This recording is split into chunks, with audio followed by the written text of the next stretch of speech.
Kata Nabi SAW dalam hadis sahih, Nabi SAW berkata, "Ya Allah, selalulah ijabah doanya Sa'ad." Jadi salah satu yang menonjol dari Sa'ad ini, di kalangan sahabat dikenal orang yang mustajab doa. Bahkan para sahabat sangat takut kalau punya masalah dengan Sa'ad. Karena apa saja dia bilang, "Ya Allah, lakukan ini," tiba-tiba langsung terjadi. Jadi doanya mustajab, tidak pernah doanya Sa'ad tidak diijabah oleh Allah. Dan ini sebagian ulama mengatakan karena keyakinan Sa'ad yang luar biasa kepada Allah, dan dia sudah masuk Islam dari dia masih muda sehingga amal solehnya cukup banyak. Di antaranya adalah kisah tentang Usama bin Qatadah. Ini ada satu orang dari suku Abs di Irak. Ini kisah sebenarnya nanti setelah Sa'ad bebaskan negeri Persia, kemudian dia dinobatkan menjadi gubernur oleh Umar bin Khattab. Ada orang-orang dari suku Abs namanya, suku yang baru masuk Islam pada saat itu. Kemudian rupanya dia ada rasa jengkel dengan Sa'ad ini, karena Sa'ad ternyata yang menembus wilayah tersebut, tapi dia sudah muslim, bernama Usama bin Qatadah. Dan orang ini diberikan julukan Abu Sa'adah. Jadi sempat suratnya sampai ke Umar bin Khattab, tapi tidak dijelaskan siapa, cuma mengatasnamakan seluruh masyarakat Irak. Umar bin Khattab pun akhirnya melihat surat tersebut. Umar ini cirinya radhiyallahu anhu, kalau terlihat ada satu pimpinannya yang dikeluhkan dan sudah banyak masyarakat yang menyampaikan keluhan, maka yang paling pertama dia mencopot dulu orang itu, digantikan dengan orang yang dianggap tidak punya masalah, baru kemudian Umar bin Khattab menyelesaikan urusannya. Karena zaman dulu tidak ada komunikasi kayak kita, gak ada pesawat bisa cepat datang. Zaman dulu tuh antara Irak dengan Madinah itu bisa jaraknya 2 minggu baru sampai. Maka Umar pun akhirnya mencopot Sa'ad radhiyallahu anhu, ditarik ke Madinah. Lalu keluhannya di situ adalah, sesungguhnya wahai Amir Mu'minin, Sa'ad ini tidak memperbaiki sholatnya. Sholatnya tidak benar nih. Maka Umar pun memanggil Sa'ad lalu berkata, "Wahai Sa'ad, apa benar? Kamu ini sholat gak benar?" Kata Sa'ad, "Wahai Umar, engkau mengetahui benar siapa saya. Sama-sama kita masuk Islam di Mekah. Bahkan saya lebih dulu masuk Islam daripada kamu. Saya adalah orang yang mengikuti sholat Nabi SAW.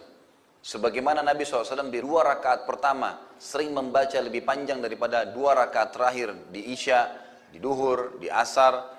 Begitu pula dengan 2 rakaat pertama maghrib dan 1 rakaat terakhirnya. Itu yang awal-awal rakaat pertama kemudian pasti lebih panjang daripada rakaat ketiga dan rakaat keempat. Dan saya sudah mengamalkan itu.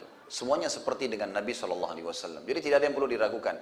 Maka kata Umar, "Kamu pasti benar wahai Abu Ishaq. Nggak mungkin kamu salah." Lalu Umar pun mengutus orang-orang untuk mendatangi seluruh wilayah Irak. Waktu itu didatangin. Tidak ada masjid kecuali dilewatin lalu ditanya tentang Sa'ad ini. Sampai akhirnya semua masjid menyebutkan tentang kebaikan Sa'ad.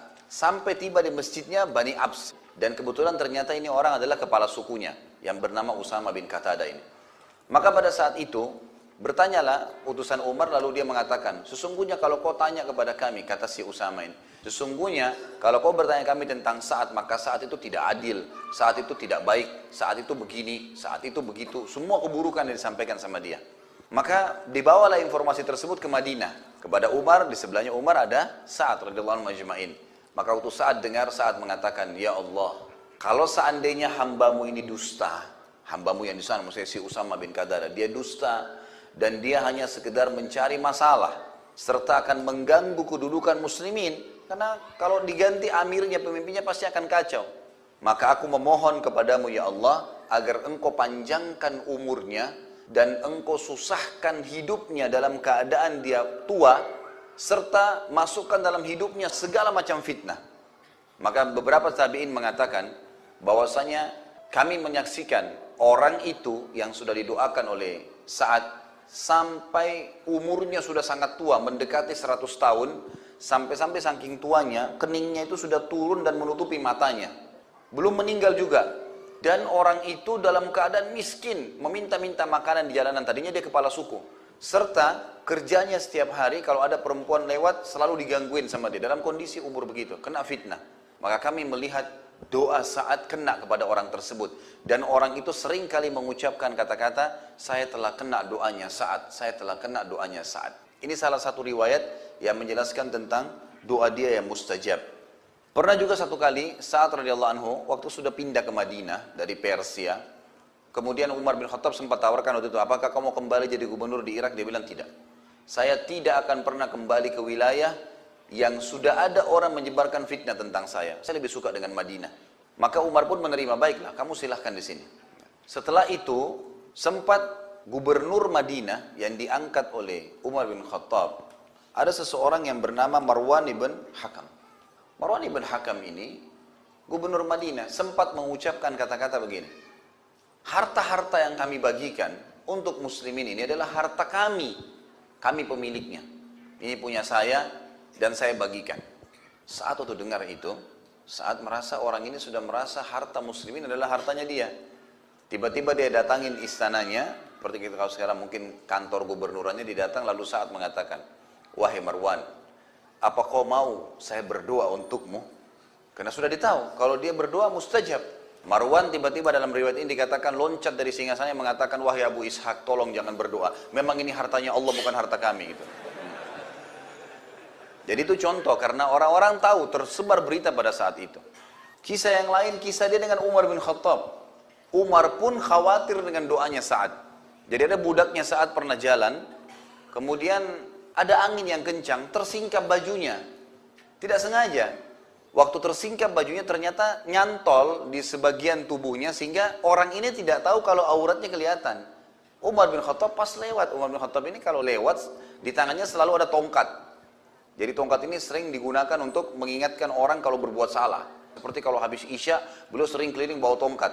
Kalau ada orang kumpul-kumpul di jalan ditanya, kenapa kalian kumpul-kumpul? Kalau bukan karena takziah, bukan karena ada orang sakit yang sedang dijenguk, kumpul-kumpul iseng, dipukulin sama Umar. Pulang semua.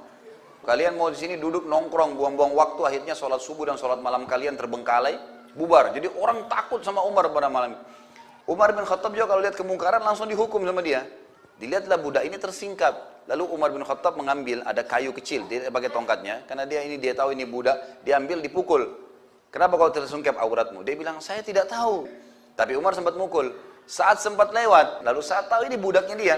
Saat mengatakan, wahai Umar, jangan kau pukul dia. Umar rupanya dalam kondisi pas memukul budak ini, itu sempat saat menahannya dan saat pun dipukul oleh Umar. Lalu saat mengatakan, baiklah, saat ke samping ngangkat tangan, mau berdoa. Lalu Umar bin Khattab lari mengejar saat, lalu memberikan tongkatnya mengatakan, hukumlah saya. Ini silakan kisosnya. Saya sudah pukul dia, pukul saya juga. Karena Umar pun khawatir, ini kalau berdoa berbahaya nih. Mustajab doa. Jadi kasus-kasus seperti ini ada terjadi memang dalam kehidupan beliau. Bahwasanya beliau terkenal orang yang sangat mustajab doa. Sehingga membuat orang-orang khawatir sekali kalau sampai punya masalah dengan Sa'ad radhiyallahu anhu.